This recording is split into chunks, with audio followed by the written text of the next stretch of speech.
హిందూ దేవాలయాల్లో అన్య మతస్థులకు స్థానం కల్పించకుండా ప్రభుత్వం చర్యలు చేపట్టాలని విశ్వ హిందూ పరిషత్ కాకినాడ జిల్లా అధ్యక్షుడు రవిశంకర్ పట్నాయక్, రాష్ట్ర నాయకులు గరిమెళ్ల అన్నపూర్ణయ్య శర్మలు డిమాండ్ చేశారు. కాకినాడ గాంధీనగర్లో గల విశ్వ హిందూ పరిషత్ కార్యాలయంలో తిరుమల తిరుపతి వెంకటేశ్వర స్వామివారి లడ్డూ ప్రసాదం కల్తీకి పాల్పడి యావత్ ప్రపంచంలోని హిందువులను అపవిత్రం చేసిన వారిని కఠినంగా శిక్షించాలని విశ్వ హిందూ పరిషత్ జిల్లా అధ్యక్షుడు రవిశంకర్ పట్నాయక్, గరిమెళ్ల అన్నపూర్ణయ్య శర్మ డిమాండ్ చేశారు. ఈ కార్యక్రమంలో పలువురు విశ్వ హిందూ పరిషత్ నాయకులు పాల్గొన్నారు.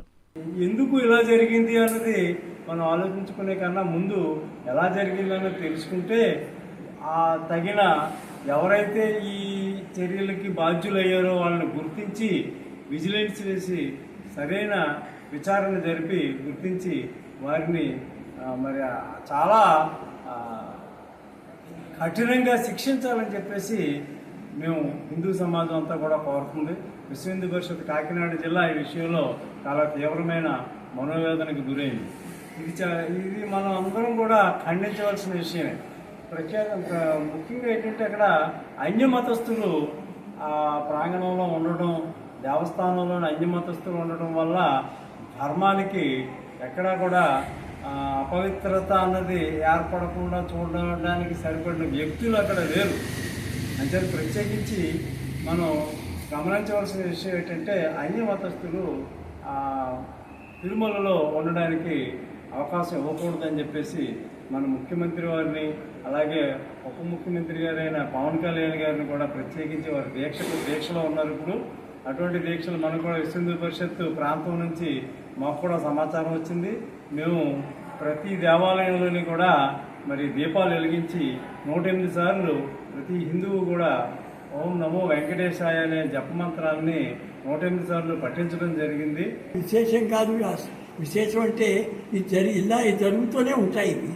ఎందుకనంటే వాళ్ళ అభిప్రాయం కూడా ఎంతసేపు ఈ హిందువుల్ని అన్యమతాల్లోకి మార్చడం, ఇతర మతాల్లోకి మార్చడానికి కోసమే వాళ్ళు దీంట్లోకి వచ్చి దానికోసమే పనిచేస్తున్నట్టుగా కనిపిస్తుంది.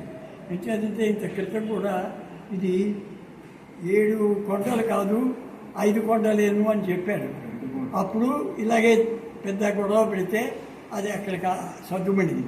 కానీ ఈ మాట అలా కూడా కాదు, మొత్తం దేశంలోనే కాదు విదేశాల్లో ఉన్న వాళ్ళకి కూడా ఈ ప్రసాదం అందరికీ పంచిపెట్టి మొత్తం అందరికీ కూడా హిందువులన్న ప్రతి వాళ్ళు కూడా ఇవి తిని అపవిత్రం అయ్యేటువంటి పరిస్థితి వచ్చింది. అంచేత వాళ్ళు ఇది అనుకోకుండా జరిగింది, కానీ డబ్బు కక్కుర్తితో చేసిన పని కానీ ఇలా కనిపించడం లేదు. తప్పకుండా వాళ్ళు ఉద్దేశపూర్వకంగానే చేసి దీన్ని మాత్రం తప్పించుకుందుకు అనేక మార్గాలు వాళ్ళు చూస్తున్నారు.